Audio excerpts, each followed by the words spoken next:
What's happening, everybody? This your boy Charles Wells, the host of SWACtalk, coming at you with another video here on YouTube.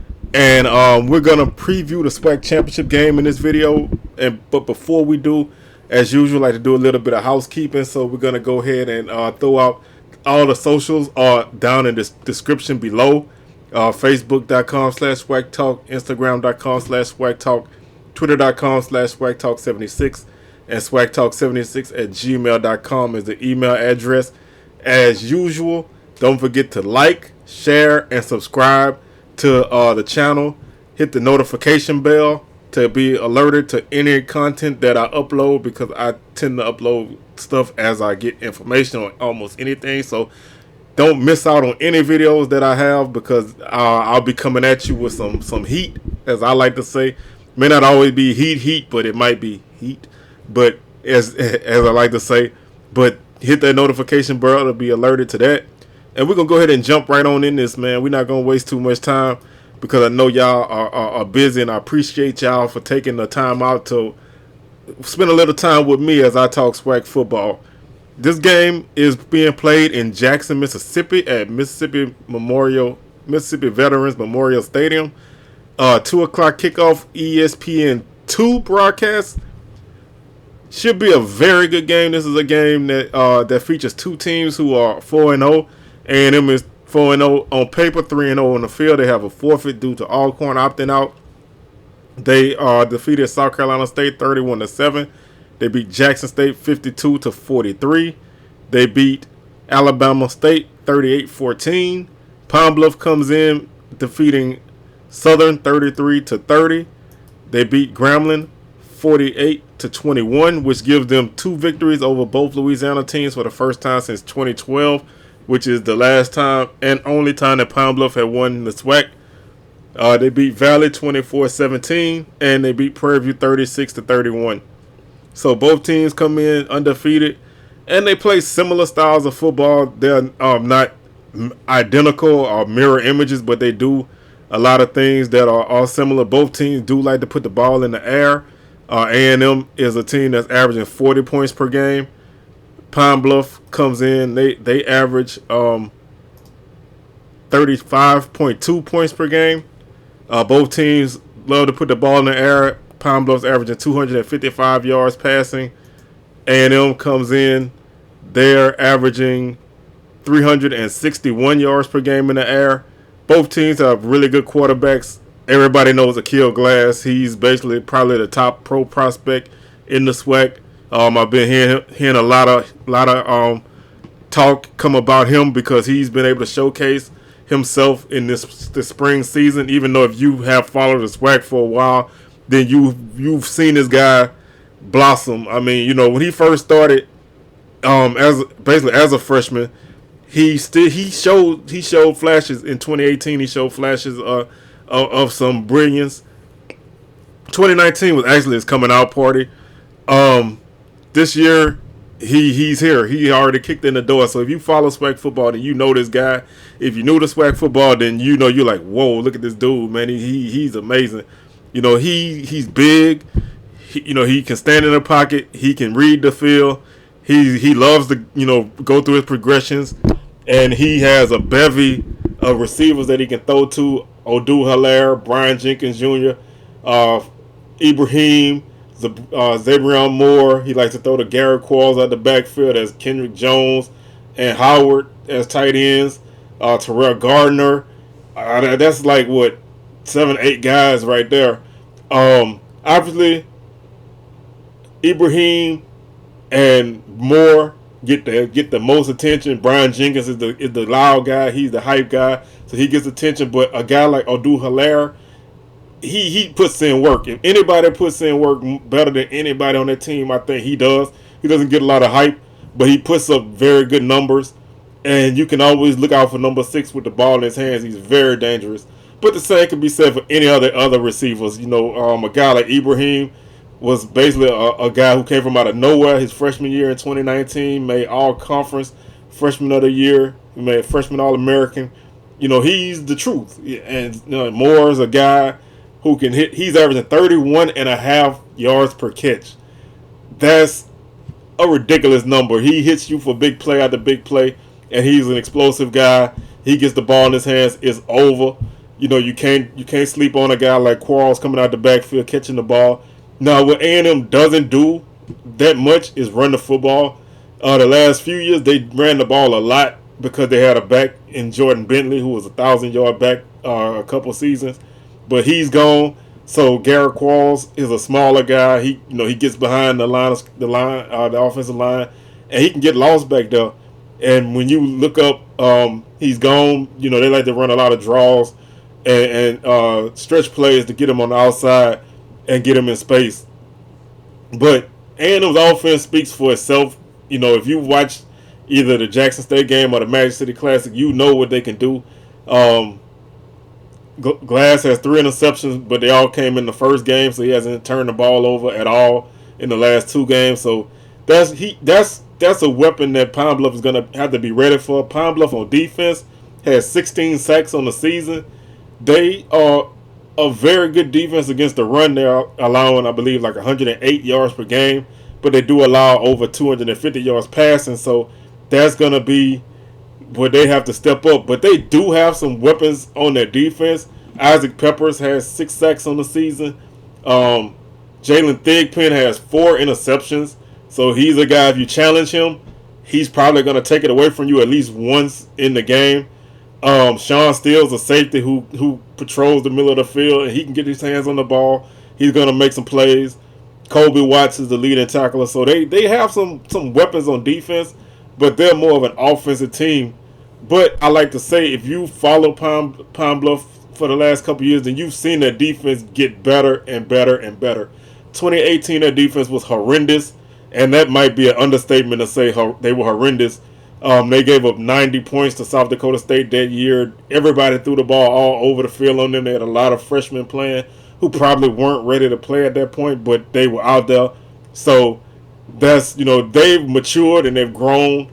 And 2019 was a step that team took, a big step, and they went from winning, I believe, 2 games to 6, and they've won 4 this year, but that's all they've played. So they're basically improving their winning percentage every year, and now they're sitting here in the championship. And a lot of it is because of defense, because offensively, Pine Bluff's been the same since probably 2017.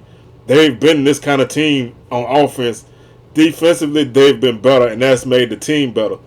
Switching over to the offense of Pine Bluff against the A&M defense, Pine Bluff has a dual-threat quarterback in Skylar Perry. He's a New Orleans native from Edna Karr High School.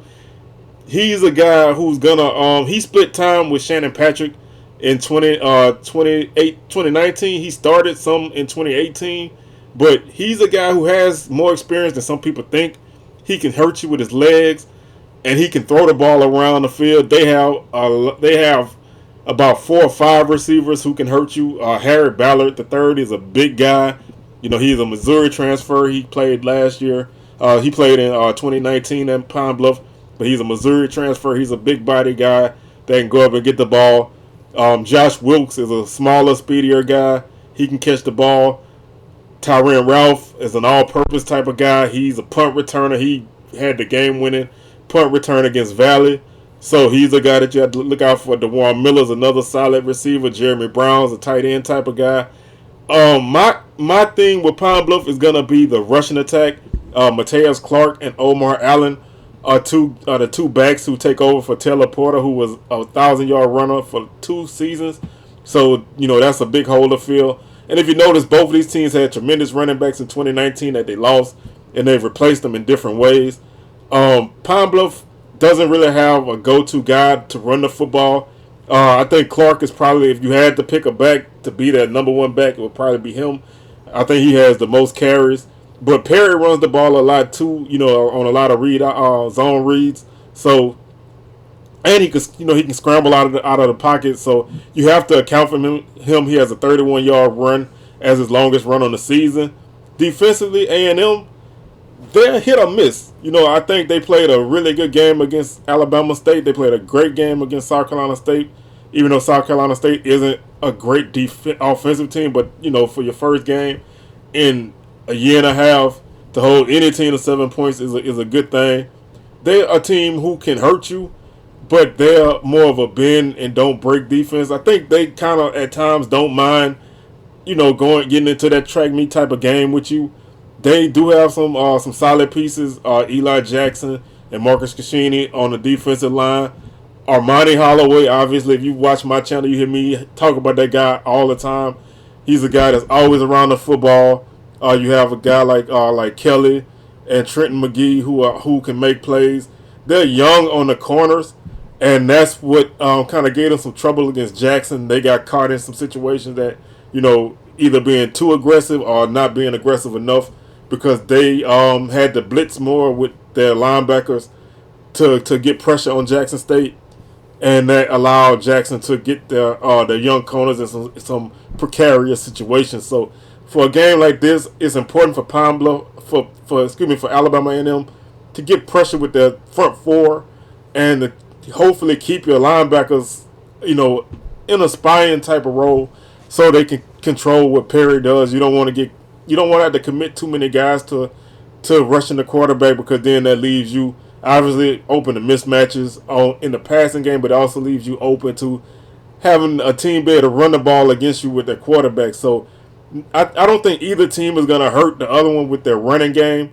The X factor for Pine Bluff obviously is Perry with his legs. To me, this is going to be a game where you're going to have a lot of plays, a lot of explosive plays. They may not all turn out to be touchdowns, but they're going to be a lot of explosive plays. And there's going to be some plays, some stops. Not many, but I think there'll be a few. The team that gets the most stops is going to win this game. A&M has a great field goal kicker in Spencer Corey. He has a solid leg. He can kick pretty well. Pine Bluff has blocked 2 punts on the season, and Tyrann Ralph is a big-time return guy, so that's a weapon that they have. If they can flip the field with their punting game and, flip the field with field position through special teams, then that can help them. I think the longer that A&M has to drive down the field, I think that gives you a better chance, because I feel like any team that has to drive the length of the field, your chances of not scoring increase. But A&M is very explosive, so if you get caught in a bad situation, they can strike and they can hurt you. Obviously, the elephant in the room, even though the rumors have been squashed at this point, but still the Connell Manor news, how much that affects this team in Alabama A&M is something that we're gonna have to keep an eye out on. I don't really think it's gonna be that big of an issue. That was like a week and a half ago, but people are always gonna talk about that kind of stuff. To me, the biggest factor for either team is that neither team has been in this situation. Neither team has been in the SWAC championship game since 2012 for Pine Bluff and 2011 for A&M.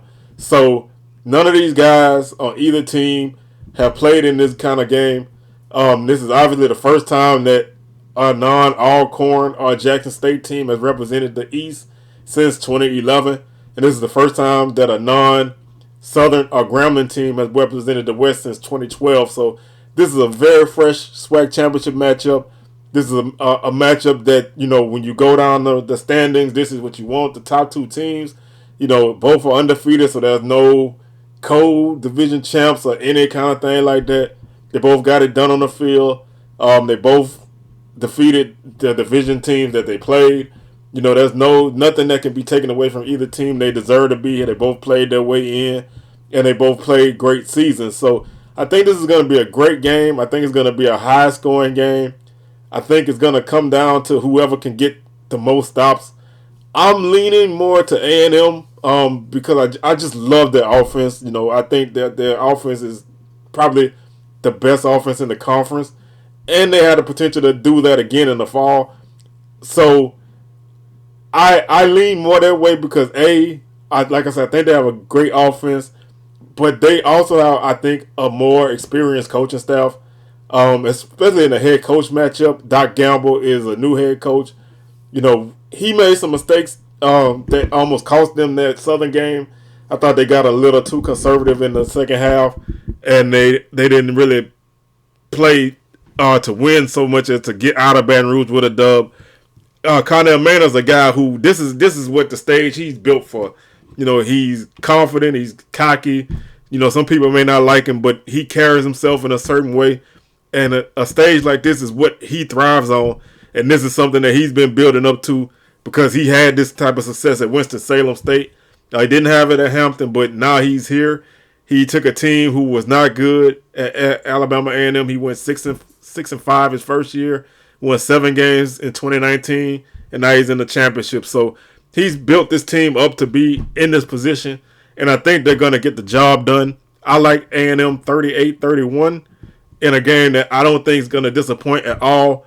Anybody in the TV audience is going to definitely enjoy this game because if you like offense, I think this is going to be the case. I don't think it's going to be a shootout right out the gate. I think it may start off a little slow and then pick up in the second quarter and third quarter and then, be one of those type of games. I could honestly see like a 14-10 halftime score and then the second half just explode. Kind of similar to Southern and Alabama A&M in 2019. That score was 14-7 at the half and it ended up 34-31 or something like that. It was just like a close game for the bulk of the second half, even though Southern at one point looked like they were going to put that game out of reach, but that's neither here nor there. So I'd like to thank you guys for listening. As usual, like I said, check out the podcast. I have a more in-depth preview of this game on my podcast. That'll be up tomorrow, anchor.fm/SWACtalk. You can also find that on Spotify, Stitcher, Breaker, Google Podcasts, and Apple Podcasts. Just search SWACtalk. And that's it for me, man. I'm about to get on up out of here. I'd like to thank everybody for watching and supporting. We're over 100 subscribers at this point. I think, this is far beyond anything that I set out to do. So I'd like to thank everybody for supporting. And I'm just going to continue to do the best to bring you guys the best information that I can. And once again, I'd like to thank y'all, and we are out of here.